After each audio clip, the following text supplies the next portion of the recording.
So it's funny you should bring up Axios because I really like Axios. I've always liked Axios, and I think their encapsulation of smart brevity is not only strategic but actually smart and true. I do agree with that. And but I'd never thought about like the BuzzFeed as the other side of the coin. I mean, Justin, does if Axios is smart brevity, does that mean that BuzzFeed is dumb reductionism?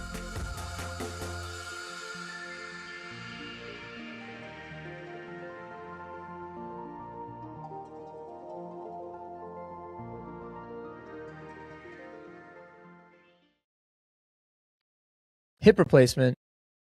It's episode number 49. Kyle, we've been at this. Would you say we're good at this now? I don't know. That wasn't the question I was expecting. I would say we are. I'm feeling insecure this morning. Yeah. Don't feel insecure. You do not ever need to feel insecure. I was going to say the question that I thought you were going to ask was that it's probably been almost a year. We actually should check a year since we started. I feel like we're getting around there because 49 is close to 52, which is the amount of weeks in a year. And we've been doing this for almost every week for a year. So that's where I thought you were going. I would say, I was reading this article in the Atlantic over the weekend about how, college kids can't do remedial math. And I think that thing that you just did there just flies in the face of that evidence. Hey, I was keeping in mind that we might have a very intelligent, 12-year-old listening out there who might forget or not know that there are 52 weeks in a year. Yeah, all our kid listeners, please, you never make some know. noise in the comments. You can use one of the new emojis from the iOS update. Yes. Oh, I don't even have them yet. The exploded face one. I don't either.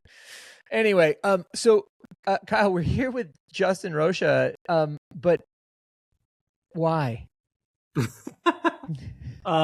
So background on Justin is he is an account manager at Reach Agency, and he does partnerships at the event manager at Creative Night in LA, which is sort of I feel like it's very cool. Yeah, in a way, it's sort of like the evening version of Breakfast Club. But Justin and I met in LA in January. I guess technically January, yeah, not December. Yeah, January.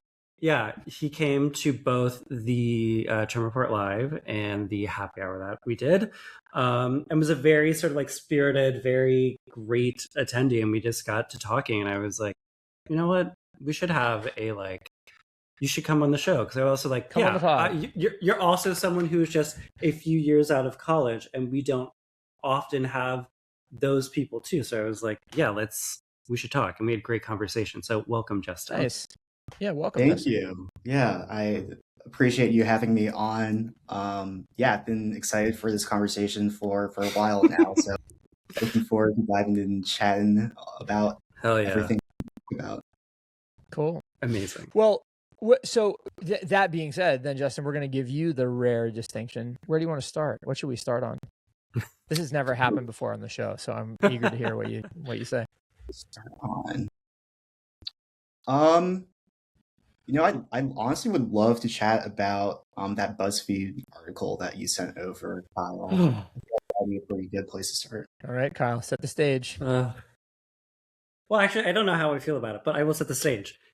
So news came out late last week. I think it was on Friday. It might have come out that BuzzFeed. It's looking very likely that BuzzFeed is probably going to close its doors within the month. It doesn't have the sort of financial runway anymore, and it's looking like it is about to close its doors, which of course speaks to me as someone who I never worked with or for BuzzFeed, but I was in a lot of spaces that were inspired by or on the periphery of BuzzFeed. And as we know, and actually I'd be intrigued to get the flip side from both Justin and Ben, what the experience of BuzzFeed was for people who were not in the sort of center of that universe, meaning millennials. That was such a key part of the media world a decade ago, give or take. And while I hated it at the time, but also loved it at the time, its fingerprints are all over the internet now. And I know a lot of people who came out of BuzzFeed University, and so do a lot of people in the world. For example, obviously went to Brunson. Like, she is like probably the top graduate of BuzzFeed University, also the Try Guys, and what's her name? Safia, I'm forgetting her last name. There are a few other people. So it feels a bit like an end of an era. And I am curious what that era was and how it affected or didn't affect us, because clearly it had an impact on millennials. But I don't know. Like, Justin, were you reading BuzzFeed ever? Was that on the like sort of media diet in the 2010s for you as someone who was coming of age at that time?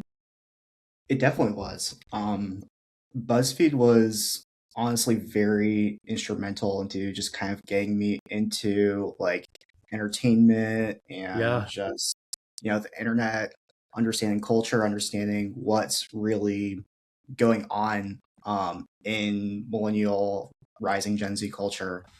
And I think that it's sad that it's going away. It's Right. a little bit like, dang, like this is like I grew up like just flipping through and like and stuff. Fair. The thing that's interesting, right, is that so if you look at BuzzFeed's stock at the moment, it's 70 cents a share, down from, let's call it $2.50 or something like that in a year ago or so. So Justin, what I'm saying is you could basically buy it out of bankruptcy, probably. So if you're nostalgic should about we it, should we try to buy it? Start raising money? Well, no, I mean, look, but BuzzFeed for me has always been a bet noir for a variety of different reasons, right? One, because for the long time that I was at Vice and it was an active competitor for us, it bedeviled me because they had much easier access to commercial dollars than we did because they were essentially just more brand friendly. Secondly, because Jonah, who I have met on a number of occasions but have never really spent any time with, I don't know him well. He has always been ultimately like a growth guy, and what BuzzFeed's entire formula was based around hacking the algo and trying to game growth. And what that did, and I wrote about this in Sick a couple weeks ago, was that it is the reason his attunement to the Google algorithms and search algorithms, SEO in general, is the reason that so many articles today start with how or why. It is why the millennial headline explainer culture began with BuzzFeed, and it began with Jonah's hopes of hacking growth. All of which, I don't think were intended, but I think it has made, to my mind, it has made the media audience dumber because it forces all stories to be framed in the context of how or why, as opposed to letting them investigate themselves and clickbait, read into it. Clickbait. Not to mention the fact that it and Justin, I know you probably don't think in lists, but I certainly hope that for people who grew up on BuzzFeed, we're not like constantly motivated by listiculing things subconsciously, because that's another, nefarious effect, I would say. So it's not to say good riddance. I don't like to see anybody from a vital media space disappear, but I'm not sad about this one. Gotta say. That's hilarious. Because that's like you and Justin are on like the opposite sides of the coin. Is that like, that was a very, worked in the industry, this was a competitor, versus like this in a way sort of introduced me to the media landscape. Yeah. Well, and the thing, and Justin, I think it's worth you reflecting, and Kyle, you too, on the idea that, like, irrespective of how I feel about it, which is motivated by very personal experience and my own sort of attitudes and whatever preconceptions, the question comes, and this is true of my alma mater Vice too, like, to what extent is the IP valuable for somebody else to come back and pick up later, right? Do we see the recurrent venture style, like, zombie media property come out of it because there's enough equity in the BuzzFeed name in the future? Does somebody else buy it and start to try to restart it? Like, how does it live on? I mean, do you see it, Justin, as something that some enterprising member of your generation goes, I'm going to raise some capital and go stand this thing back up and restore it to the source of inspiration it was? I don't think going to happen. I mean, for everything that you said, I mean, as I kind of grew older, I recognized kind of like the impact that BuzzFeed was having negatively on just kind of like how media was shaped. I think a lot of other people in my generation also recognize that as well. So I think the impact is really just kind of come in kind of like how content is formatted and just kind of like what drives people, as you said before, like kind of like what drives clicks, what drives views, what drives hooks in like short form content we're seeing today. I think that's kind of going to be really the long term impact of it ultimately, rather than it being a resurgence of the brand. Mm-hmm. It's the thing, Kyle. The thing that's interesting to me is because I've just been, as we all hope. Well, actually, you're anti AI, so maybe you haven't been, but well, I now spend a bunch of time messing around with AI driven search or like AI answer engines, let's call them, as the business likes to, and you don't need to put in the interlocution of the how or the why or whatever doesn't need to go into the search bar. You can just type, gray elephants, and you're going to get some sort of status of gray elephants accordingly. I don't know why I picked that. I haven't been Googling gray elephants, to be clear. But in any case, that sense of, do we need the article to answer us anymore, I think will come into question. I mean, that's very interesting, because like that also was like, that was something that BuzzFeed, to the point of the clickbait headline, the articles themselves were clickbait. Like, yes, there were a lot, and there still are some recent ones that did do a good job of sort of explaining things. It was broken down in this sort of like pre-Axios style, or maybe it was literally at the same time, where like what you wouldn't have one with the other, where sort of like it's guiding you through the story, and like you're not really reading it, you're just reading these sort of like headlines, right? Which, like, there was a few years where I was working with the company, I think they still exist, but they're not the same anymore. It was a competitor called Attention, which was more the social justice version of that. Sure. Or at the time, at least. And like that was something that was like, it always drove me fucking crazy, but like unfortunately it like ruined my brain as a writer for like, I was recently working on a story for a publication, and like I never will not submit a story without like 5 alternate headlines that all fit that sort of BuzzFeed SEO style, which like, yeah, and like that was like specific to the era, because like you would submit a headline that made sense. It was like, for gray elephants, it was like, oh, this is the most beautiful gray elephant in the world. Instead, it would be like, you'll never guess which animal, for its surprising color, is getting a lot of attention on Twitter today. Like that is like what you would have to do, and then sort of 5 variations on that. Like it really sort of like, it's a good skill to have, in that you can sort of do that code switching of like, let me speak to the soft brain. But it also at the same time is like, it's a reflection of like a death of a part of media, where it's like, this story it has to click, otherwise your story doesn't do well, you get fired. And like that was a sort of thing in the water, which is like, it turned good stories. I had many good stories that didn't do well because it didn't fit the performance metrics. It didn't click, yeah. Which is fascinating.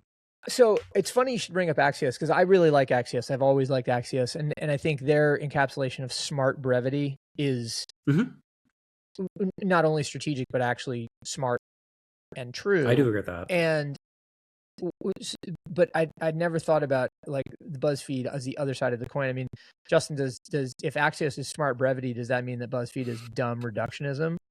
Or because it's definitely brief. But it's not smart brevity, I don't think.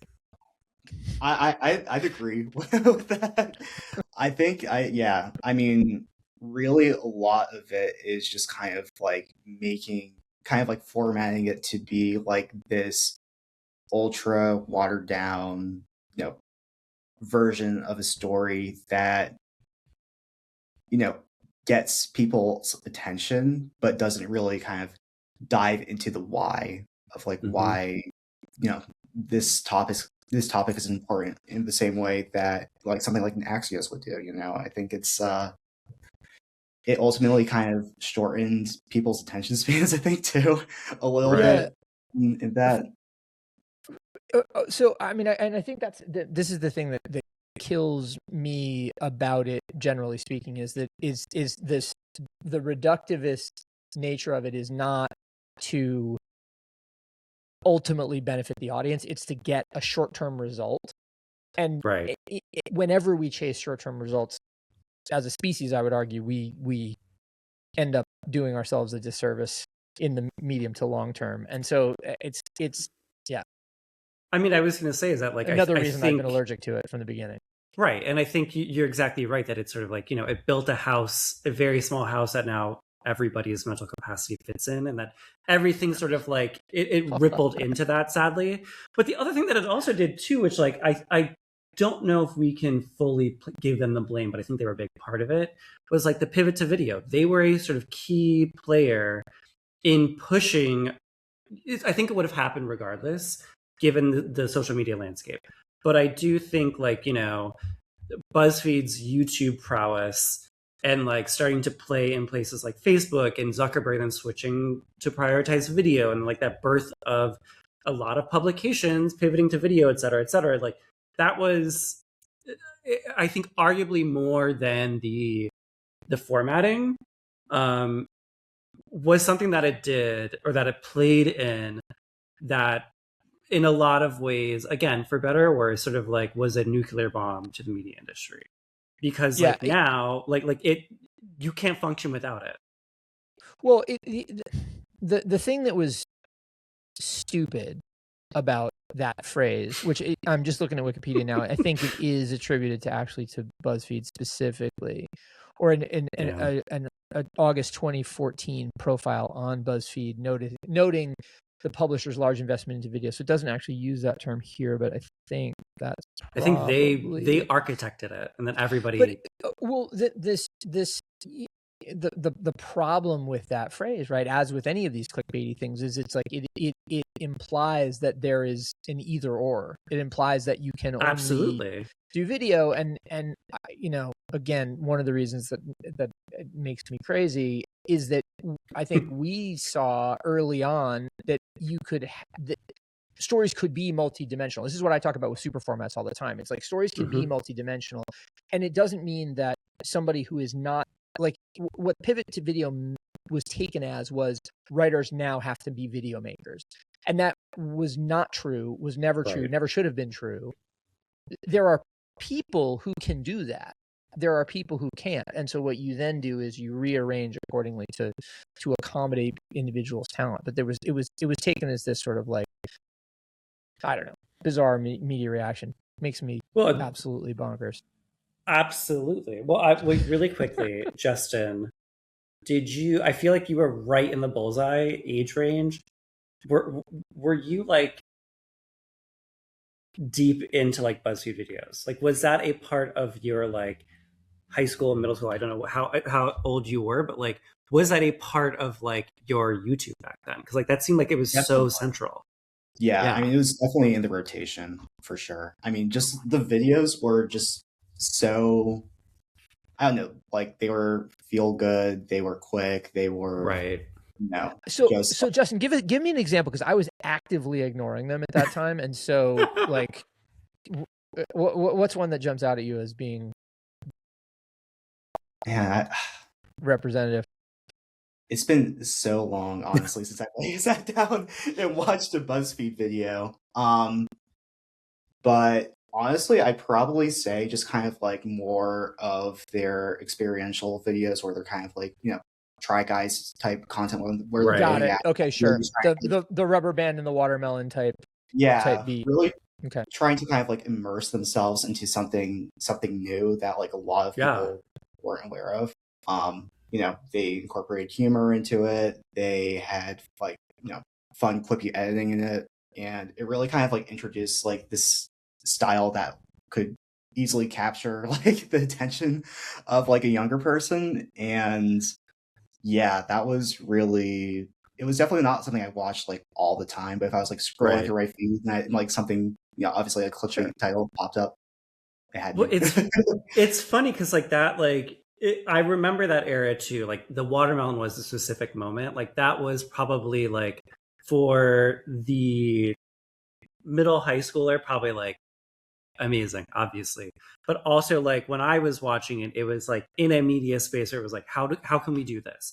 We need to figure out a way to do this. And like that was a really interesting thing. But that also is like, I never actually really watched BuzzFeed videos. It was for no other reason than like, to your point, Ben, I didn't like them. I didn't think they were good. I didn't enjoy them. However, during that period, I worked for so many competitors and so many people in the offspring from that, or the runoff, that like we were constantly studying them. How can we do this? How can we do our own tasty?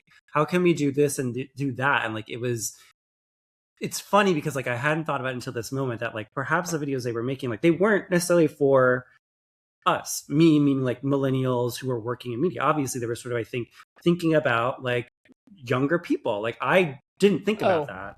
But like that I think is what? I thought you were going to say they were just for eyeballs generically. Like, well, I mean, true. That's also true as well. You know, that was the real design. And I mean, I guess well, whatever. I shouldn't cast aspersions because I wasn't in the room with them. My dear friend Dory Shafrir, who I went to college with, was one of the executive editors at BuzzFeed at that time. So we should have Dory on at some point and ask her what the hell she was thinking. Damn.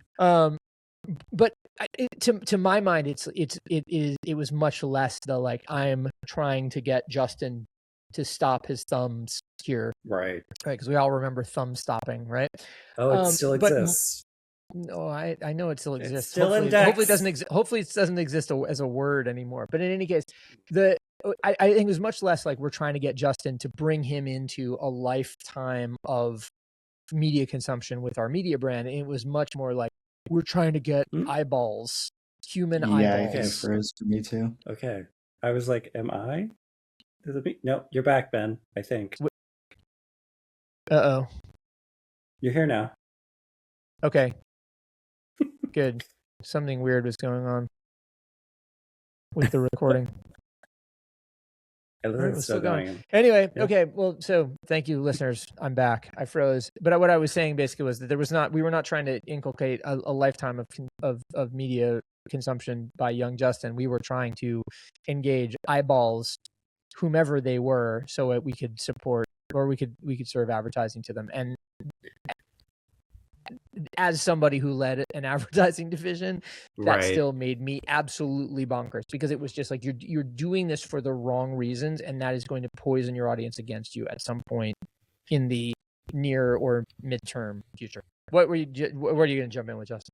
I was going to say it definitely was like really easy to kind of like start to see when BuzzFeed kind of really got into like the very heavy product placement. They were doing like the top 30 Disney princesses. They were doing like the top 25 like General Mills cereals. It was like it got to a point where you could very easily tell like a company just like threw them a bag, and there was there were just very extrinsic motivators for the content that they were making. And again, not to be. I was not paying attention to this. I can't speak from personal experience, but to my mind, the way to do that is to wear the brand's involvement on your sleeve. Be like, hey, our friends from General Mills called us and asked us to rank their cereals. So here they are. They threw us some money so that we could keep doing the cool thing that we're doing that doesn't involve with ranking cereals. By the way, Count Chocula loses to Boo Berry every time, or whatever the thing is. Like then you're bringing the audience into the conversation. You're bringing them behind the veil, and you're giving them a sense of what your motivations are. Like if all you're doing is just listing those things, and I'm not saying BuzzFeed did that necessarily, but many other people did. You're doing literally everybody a disservice, yourself included. Yeah, I was saying something for something so quote unquote postmodern, like you would have thought that would have been so baked in, but it wasn't really. I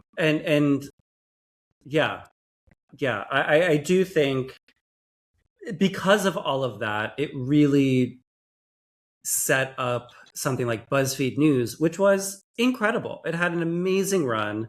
They had really good journalism and did really good stories. And they also had like creative writing and all this like really amazing stuff.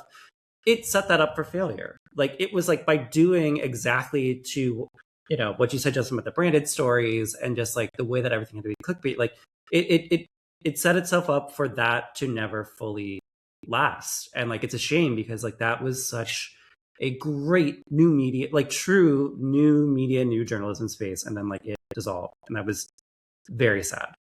Did it have to be news? How do you mean? What? Couldn't they have just done those stories and called it BuzzFeed? I mean, this to me is I mean, part yeah, of for sure. This is for part sure. of the distinction, right? Is that where you set up false equivalencies, you end up in a situation where incentives are inevitably different, and then yeah, that's exactly what happened. Have to be different accordingly. Absolutely. It was a triangle where like, you know, it started with like at the bottom, I don't even know, new media. It built to the top of like, we're a newspaper now. And like that, because of the thing at the bottom where you started, it then ended up back at the bottom. But it made a format. Look, if anything, I'm thankful that we got to live through an era where we had BuzzFeed so that we could have Clickhole, which I still love Clickhole. And I hope they last forever. They will not, but bless you people at Clickhole. Justin, have you run into the internet's impermanence very much at your young age? I mean, so when I kind of started using social media, one of the big apps was Vine. And, you know, everyone thought that Vine was like the coolest thing ever. And then all of a sudden it just went away, just out of nowhere. You know, we've had so many apps like Be Real. That was another one that kind of like popped in. And I remember at the time I thought it was like, oh, this is like Snapchat and like, you know, Snapchat and like Instagram stories combined. Like this has to work. Didn't work. I love Tumblr, another big thing. It's it's like a cycle of just like app or platform or companies. Yeah, I suppose that's true. It's funny. I'm reading this book called Us Versus Them, which is the history of Brooklyn indie music 2004 to 2014, because I'm interviewing the author on Wednesday, and it raised a bunch of internet services for music pirating that I had totally forgotten about, like Nutella, as a for instance, with don't a G. I don't know if you no, I mean, you'd have to see the word on the page, Kyle, and you'd be like, oh right, I do remember that. But it just made me think about internet impermanence. But I had forgotten about some of the fast falls that have happened recently until I saw this story this morning from The Verge about the fast rise and epic fall of Clubhouse, which of course was a very near and dear platform to myself, for myself. In fact, the reason we're talking today has a lot to do with Clubhouse. But I just wasn't, I don't know, you center yourselves in these experiences, and I wasn't sure if, Justin, you would have experienced that loss yet. But yeah, fine, fair enough. And it's interesting because like, I mean, like what you said about Clubhouse is like these larger platforms are absorbing kind of like these concepts that make these individual concepts. So like Clubhouse was essentially absorbed by X and like their space have.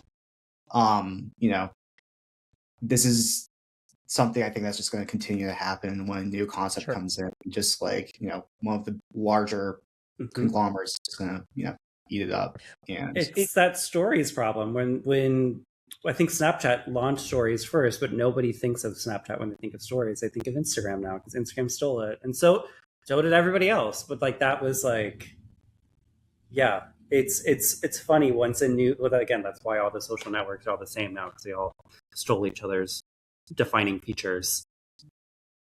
So, all right, I want to pivot a little bit because we had the Oscars. But first of all, because we spent 25 minutes talking about BuzzFeed, which is enough for a lifetime. And then secondly, because I'm sorry. I'm being mean to everybody. Number one BuzzFeed hater.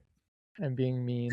Anyway, but to pivot to another story that we circulated in the run up to this conversation, and that was around the Oscars and the Gen Z bait of the Oscars. both in terms of, you know, the sort of the performance of Golden from K-pop Demon Hunters to the literal Gen Z bait where of Conan O'Brien reading a very hackneyed and terrible script over an image of Subway Surfers that literally ended with 6-7. Which I don't know. I mean, like anyone could tell you not to do at this point. So, but Justin, did you watch that, and were you convinced? Yeah, I mean, I'm a huge movie guy, so like I try to watch like a lot of like movie podcasts, read movie reviews, just kind of like understand where the industry is headed, especially Right, streaming, acquisitions, all of that. You could definitely feel it, especially with the YouTube acquisition of the Oscars. You know, they made the jokes about Mr. Beast being the new permanent host of the Oscars. Even on the red carpet, I mean, they had like Jake Shane was doing interviews. Yeah, sure. Brittany Broski. Yeah. I think there's definitely a bit of an overcorrection, I feel like, in terms of kind of like how they're trying to message to Gen Z. I think it kind of to their fellow kids. Yes. Yeah. How do you do? Yeah. I mean something like particular I was thinking about, and this is like no shade to Jake Shane, but like kind of like some of the questions he was asking in relation to, you know, If I Had Legs, I'd Kick You, which is like a very like vulnerable movie about motherhood and kind of like what society, kind of like the pressures that society puts on, you know, mothers in America, and just kind of like how it was getting reduced and the questions that were being asked on the red carpet. It was just like, we need to kind of like get a bit more serious with kind of like how we're discussing. Well, it is funny, Kyle, because like, so Marcella and I, so Justin, Kyle, this is my wife Marcella. We watched Hamnet over the weekend in advance of the theaters, and we're both blown away by it. We thought it was amazing. That being said, we were describing it to our daughter Harper, who is 16, and being like, yeah, I don't know if you would have gotten it. Oh my God. You know what I mean? I'm not sure that you would have, both because, I mean, let's, you know, as we've talked about in this pod, she's reading Stepford Wives in AP English, not Hamlet. Wow. And so, you know, that's cool. There's just, from a pure sort of educational standpoint, there's a lack of surface area. But then, you know, you sort of need to be a parent, or maybe at least an adult with who has experienced loss in some sort of meaningful way, to really get that. It is interesting, right? Because If I Had Legs, I'd Kick You. I mean, on the one hand, it's really easy to make the jokes about A$AP Rocky and, you know, whatever, but it is hard to. You need a producer to really explain that to somebody, I think.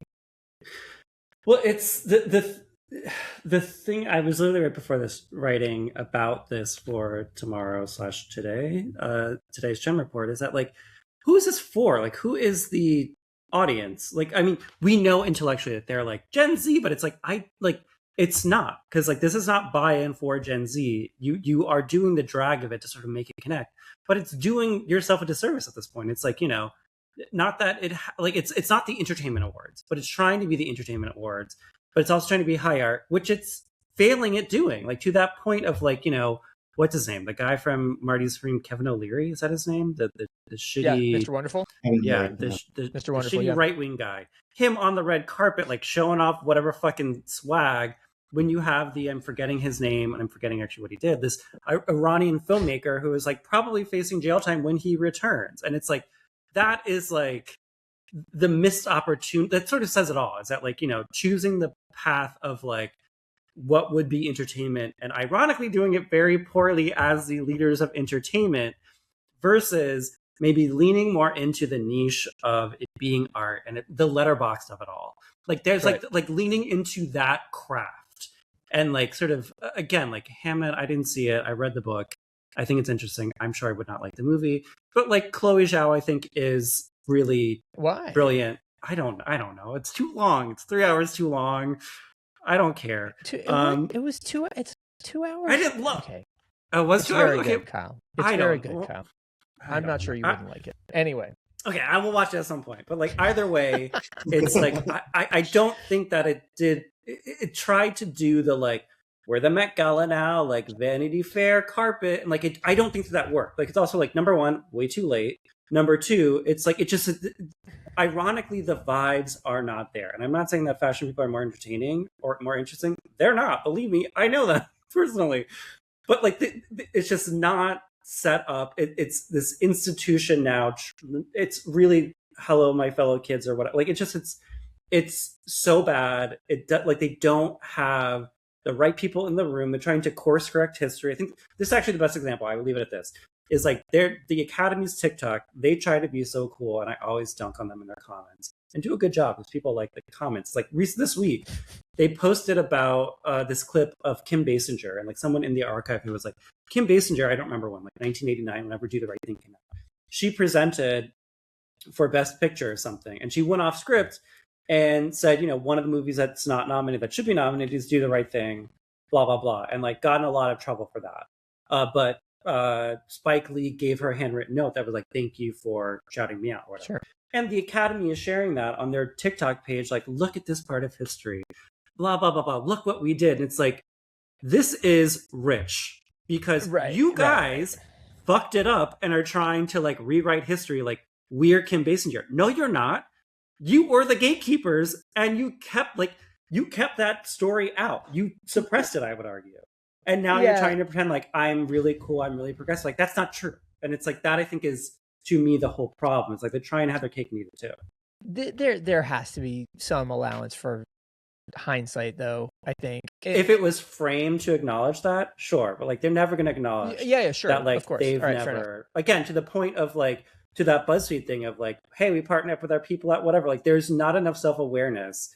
There's too much ironic performance of it's just like it's a bad brand now. They're not in a good spot. All right. Speaking of ironic performance, I want to talk about very quickly a subject that came up last week and then got further explored after our episode by, the fashion journalist at the New York Times, which is Justin, the ironic purchase and wearing of Tucker Carlson merch by Gen Z. Justin is just for our listeners at home. Justin is just shaking his head. I think we've gotten to a point where we've reduced not everything, but like so many things to a joke or like just like for the bit that is desensitizing us. Something else, I've been seeing is this whole I don't know, people have like started wearing like Epstein merch as a joke. Oh my god! Wow! Kind of like that, like streets of Los Angeles. I have not seen. Not in Los Angeles. I've seen like clips on Twitter of like these like Twitch streamers and stuff like that trying to be edgy, and it's just like we've got to figure it out. We just need to figure out just like this is just not where the limits are. Like, joke about or just like casually just like manosphere, cloud chasing, man maxing. Wait, but Justin, really quickly, the Tucker Carlson thing is so interesting because it's so New York, and like not that you have to be in New York to experience or to get it. That's not true. But I am curious, like is that a conversation as someone who is in LA? And among young people in LA who are doing very cool young LA people things to do, like, is that a conversation that came up at all? Or like, are things like that? Is it just like, okay, that's a New York thing, or like, that doesn't appeal to me because I'm not that? Like, is there any sort of feeling that like, does that make sense? Like, is that even resonating in Los Angeles? I haven't seen anything like that in LA. I would say I haven't seen that. All right. Well, that's good. That's good. I mean, I guess the whole question of ironic performance, particularly in this, sort of moment that we're in, which I would like to call fraught, but kind of isn't any more fraught than any other moment of late. Fair. It is interesting. I mean, can we think of an ironic performance that didn't that is appropriate? I guess maybe the PetSmart thing. Although, did you guys hear, by the way, that? Sorry, I'm going to totally change the subject here. Did you hear that Burger King fired the king? That was years ago, right? No, just like last night again. Oh, they just fired the king. Okay. This might be like a new Pope thing where it happens every few years. I didn't hear about this now. I didn't hear about this. I thought he was already dead. No, they debuted a new spot during the Oscars last night with the king, like saying that the king had been fired, and the new CMO is basically like, as long as I'm here, the king is never coming back, type of thing. And it makes you wonder to what extent any of these things can be taken seriously. By the way, Joe Ellison, in the Financial Times over the weekend, wrote a story about how she had been told that Zendaya cut her hair into a Bixby or a Bixie. It's like a bob pixie cut.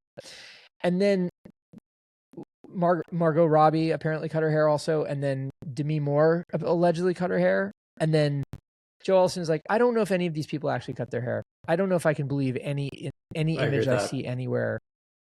We are in a zero trust environment. And I thought Zendaya's hairstyle was a very interesting leap to take us to zero trust environments. Can we believe anything we see, Justin?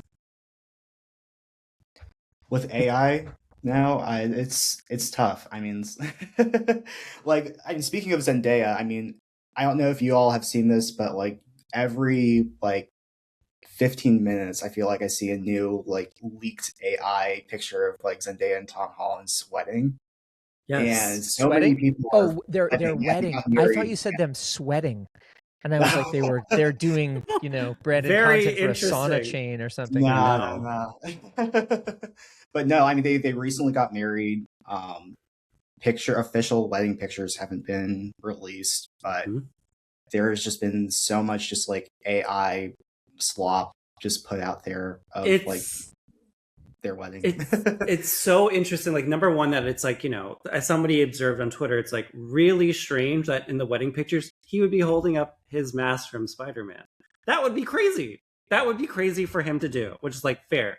But like the other thing, like to me, and I think I mentioned this yesterday in the term report, is like there's like somebody's going to do a really smart story on it. If it doesn't already exist, I'm sure it already is. But like the Zendaya of it all, and like there are so many like AI scams and AI things like that are like centered on Black women, and like it's really getting strange. Like there's like a few accounts on TikTok that are booming where it's like, I'm a young Black maker, please buy my things, no one's buying it, but it's all AI slop.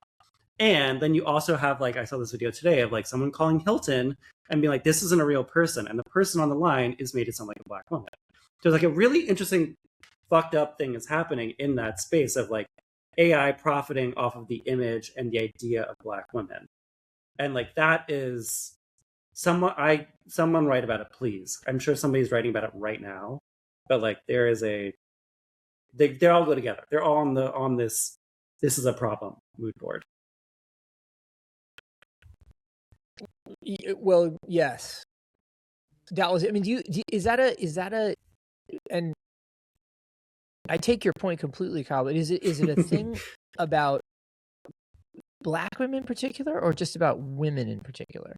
Black women. Or I'm sure it's also women in general too. Like I wouldn't be, it's the same thing as like Siri having a feminine voice. Sure. But like there's an interesting like those two creators in TikTok, I've seen a few people be like, this is AI. You're falling for an AI scam. Because like they're driving you to buy, like, support a Black business, a young Black woman. Sure. Like it's trying to hit you in this sort of like, I want to support a small business. I want to support female owned. I want to own Black owned. And so like it's trying to like, that is a specific tactic to get you to sort of buy that way. People are falling for it. But it's like the products don't exist. So like you're just like getting like Temu drop shop shit. And it's like, that is terrible. Yeah. It's not a new conversation, but like someone needs to write a big story on this. Please, someone listening, do that, please. Or maybe I will, but I don't. This is the bigger, a much bigger story listen, than I can do. This is what we're here to do, is to put corrective concepts out into the universe and have people go chase them. Hey. All right. Well, I did not expect the conversation to go there, I have to be honest. As we reach the end of the conversation today, Justin, what have we not touched on that we should? Something I emailed or sent a message about was this rise in people kind of like reminiscing about the millennial burger places. I don't know if you two have seen this. I haven't seen these. I'm sure I know them. So like what? Like umami? Like what? So basically Gen Z people are really kind of like starting to kind of talk about cultural temples in 2016 specifically, and how like the burger places that were like gourmet burgers, $25, fries in the newspaper wrapping, brick wall aesthetic kind of took over and was kind of like formational for kind of us like growing up. In other words, you call it a handheld rather than a type situation. Yeah. Oh my God. But it's just like interesting. And with that going on, they always play like, Mumford and Sons or Monsters and Men. It's kind of like that. Mumford and Sons is just the best. They're just yeah. But it's just very interesting. That's not a real comment. That like we're kind of like starting to identify kind of like what these signature temples of like that generation was. And I'm just kind of curious what you all think will kind of like start to kind of like come up again as this continues to go on with like the 2016 trend going on. Totally. All of this, yeah. I think it's interesting that like, because I remember like a few months ago, it was like, I don't want to be in no fucking millennial restaurant, blah, blah, blah. And now I think there is a sort of, I don't know why. I actually be really intrigued to know why. Like there seems to be a sort of like Gen Z appreciation for millennials, which was not the case like even like a year ago. And so like I think there is a sort of appreciation of like, to that point, Justin, like I didn't think about this. Is like, yeah, a lot of probably young people your age, like when they were in high school, middle school, whatever, ate at a lot of millennial themed, for lack of better words, restaurants that did do a good job of making maybe more tastier, healthier food become more widely available because they were interested in it and making things more artisanal. And like, it might be a little cringe now, but like it was in the service of doing better. And I think that is a really interesting thing that now, like maybe young people are seeing that. Do we see the cultural horseshoe though start to come together and say that the millennials who were inculcated in that way of thinking about healthy eating are now the ones driving the Maha Moms movement? Well, some. I mean, so I guess Justin, it's not an answer to your question because I don't know what else comes back at that point, right? Like the bloom seems to be off the salad bowl movement, according to all of the articles in the last couple of weeks. Yeah. Matcha. I first encountered matcha around 2014, 15. So in theory, big matcha, is completing some sort of cycle. Interesting. But I don't know if there were. I can't think of other ones from that time that specifically come back. I did. The Ample Farms people are putting out a chicken burger restaurant, so maybe sure. Maybe the new handheld is just a chicken burger. Well, I was gonna say, like, given the Maha of it all, not that I'm pro that at all. I'm not. I'm very anti that. But I do think maybe because of the exact nostalgia you're talking about, Justin, is like that sort of early 2010s, very LA umami burger / like artisanal burger thing. It didn't go anywhere, but like I could see that making a comeback exactly now because of the sort of protein fixations, like Americana, like now is the time to open a really smart burger place that isn't too overpriced, because like that would like fucking slam. Like somebody makes a Shake Shack competitor right now, nuclear bomb. I think. You know I what? could be wrong. Speaking of like things that are like in LA right now, the big kind of like restaurant trend that I've seen are smash burgers. Smash burgers are There you starting to go. become Sure. very, very prevalent here.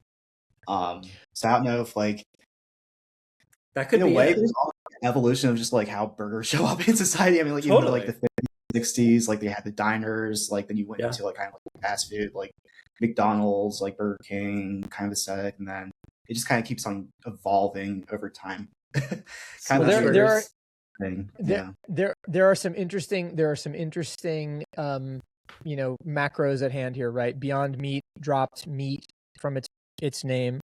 The Mischief guys saved their cow over the weekend, and then there was the Saturday Night Live hospital sketch where people were treating broken legs with red light therapy and beef tallow.